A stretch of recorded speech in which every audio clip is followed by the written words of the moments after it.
Hello. ഇന്ന് നമ്മൾ നോക്കുന്നത് നിങ്ങളുടെ അടുത്തുനിന്ന് അകന്നുപോയ ഒരാൾ. അതാരുമാകാം. ഒരു റൊമാൻറ്റിക് പാർട്ട്ണർ ആവാം, അല്ലെങ്കിൽ ഒരു ഫ്രണ്ട് ആവാം, ആരുമാവാം. ആ ആൾ ഇപ്പോൾ എന്ത് മാനസികാവസ്ഥയിലാണ് ഉള്ളത്,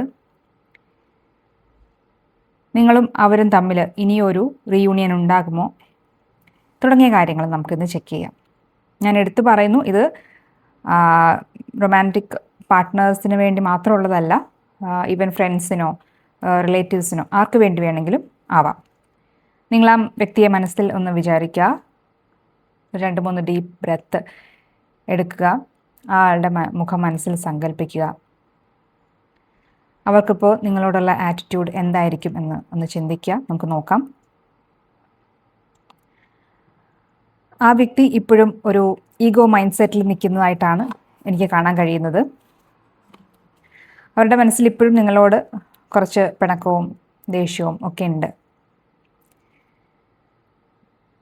എന്തുകൊണ്ടാണ് ഇങ്ങനെ സംഭവിച്ചത് എന്ന് ഞാൻ കാർഡ്സിനോട് ചോദിച്ചു. നിങ്ങളിൽ ഒരാൾ, അതാരാണെന്നുള്ളത് എനിക്ക് വ്യക്തമല്ല. ഒന്നുകിൽ അയാളായിരിക്കാം, അല്ലെങ്കിൽ നിങ്ങളായിരിക്കാം. സ്വന്തം സ്വാർത്ഥ താല്പര്യങ്ങൾ നോക്കിപ്പോയി ആവശ്യ സമയത്ത്, മറ്റേയാൾ ഒരു സപ്പോർട്ട് ആഗ്രഹിച്ചിരുന്ന സമയത്ത് അത് കൊടുക്കാൻ കഴിഞ്ഞില്ല. അല്ലെങ്കിൽ ചെറിയ രീതിയിലുള്ള എന്തെങ്കിലും ഒരു ചെറിയൊരു ചതിയോ, പ്രതീക്ഷിക്കാതിരിക്കുന്ന എന്തെങ്കിലും ഒരു വാക്ക് പറയുകയോ, അങ്ങനെ എന്തൊക്കെയോ സംഭവിച്ചിട്ടുള്ളതായിട്ടാണ് എനിക്ക് കാണാൻ കഴിയുന്നത്. വളരെ ഹാപ്പി ആയിട്ട് പോകേണ്ടിയിരുന്ന ഒരു ബന്ധമായിരുന്നു. അതങ്ങനെ അല്ലാതായി തീർന്നതിനുള്ള കാരണം എന്ന് പറയുന്നത് ഇതിലൊരാളുടെ സ്വാർത്ഥ ചിന്തയാണ്. മറ്റേയാൾ കുറച്ച് വിഷമിച്ചാലും കുഴപ്പമില്ല, എൻ്റെ കാര്യം നടക്കണം എന്ന് വിചാരിച്ച് നിങ്ങളിൽ ഒരാൾ എന്തോ ചെയ്തിട്ടുണ്ട്. അതാണ് മറ്റേയാൾക്ക് വിഷമമായിട്ടുള്ളത്. നിങ്ങളുടെ റിലേഷൻ ഒരു 5 ഓഫ് വാണ്ട്സ് എനർജിയിലാണ്. പരസ്പരം ഒരു സ്പർദ്ധ ഉള്ള ഒരവസ്ഥ തന്നെയാണ് കാണിക്കുന്നത്.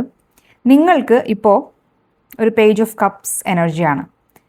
നിങ്ങൾക്കിപ്പോൾ ഓക്കെ, കുഴപ്പമില്ല, അയാളോടൊന്ന് തിരിച്ചു ചെന്ന് മിണ്ടാം, പഴയ കോണ്ടാക്റ്റ് പുനഃസ്ഥാപിച്ചെടുക്കാം തുടങ്ങിയ ഐഡിയാസൊക്കെ ഉണ്ട്.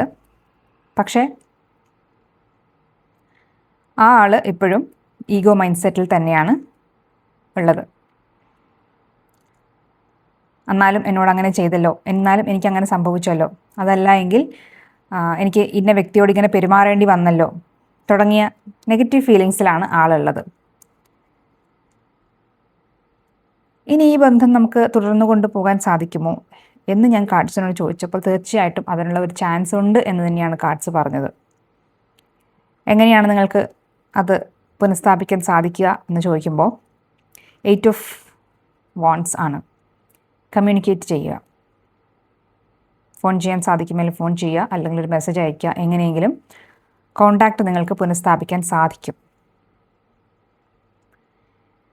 ഇങ്ങനെ ആ ഒരു ബന്ധം വീണ്ടും ജീവിതത്തിലേക്ക് കൊണ്ടുവന്നാൽ നിങ്ങൾക്ക് എന്തെങ്കിലും പ്രയോജനമുണ്ടോ, അവർക്ക് എന്തെങ്കിലും പ്രയോജനമുണ്ടോ എന്ന ചോദ്യമായിരുന്നു അടുത്ത് ഞാൻ ചോദിച്ചത്. തീർച്ചയായിട്ടും അതിനൊരു പോസിറ്റീവ് ആൻസറാണ് എനിക്ക് കിട്ടിയിട്ടുള്ളത്.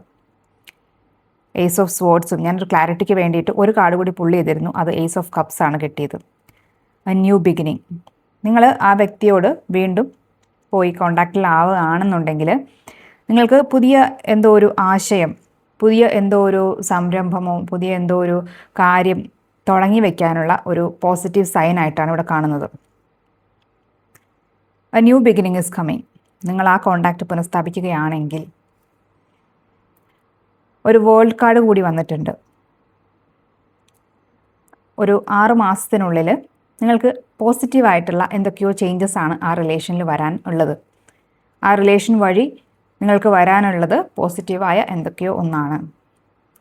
ഈ റിലേഷൻ എന്തുകൊണ്ട് ഒരു പ്രശ്നമുണ്ടായി മാറിപ്പോയി എന്നുള്ളതിൻ്റെ ആൻസറാണ് ഈ 9 ഓഫ് കപ്സ്. സെൽഫ് ലവ് പഠിക്കാൻ വേണ്ടിയിട്ടുള്ള ഒരു റിലേഷനായിരുന്നു അത്. നിങ്ങളിൽ ആർക്ക് വേണമെങ്കിലും ആകാം.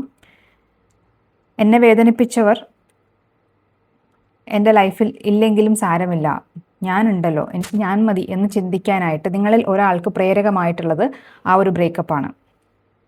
നിങ്ങൾ പിരിഞ്ഞു പോയതിന് ശേഷമാണ് ഞാൻ എത്രത്തോളം സ്നേഹിച്ചിട്ടും എനിക്ക് തിരിച്ച് അതേ സ്നേഹം അതേ അളവിൽ കിട്ടിയില്ല. പക്ഷേ സാരമില്ല, ഇതിൽ നിന്ന് ഞാൻ ഒരു പാഠം പഠിച്ചു. എല്ലാവരെയും വിശ്വസിക്കരുത്. എല്ലാവരുടെയും സാഹചര്യം എപ്പോഴും ഒരുപോലെ ആവണമെന്നില്ല. എനിക്കെപ്പോഴും ഞാൻ മാത്രമാണ് ഉണ്ടാവുക. സെൽഫ് ലവാണ് ഏറ്റവും വലുത് എന്ന് നിങ്ങളിൽ ഒരാൾക്ക് പഠിക്കാനുള്ള ഒരു ബന്ധമായിരുന്നു ഇത്. ആ ലെസൺ അത് പഠിച്ചു കഴിഞ്ഞിട്ടുണ്ട്. സോ നിങ്ങൾക്കിനി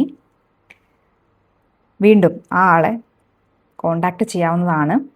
അത് പോസിറ്റീവ് സൈൻ ആയതുകൊണ്ടാണ് ഞാൻ കോണ്ടാക്റ്റ് ചെയ്യാൻ പറയുന്നത്. Ace of swords and ace of cups, പിന്നെ നമുക്ക് വേൾഡ് കാർഡും വന്നിട്ടുണ്ട്. 3 പോസിറ്റീവ് സൈനുകളാണ് ഉള്ളത്.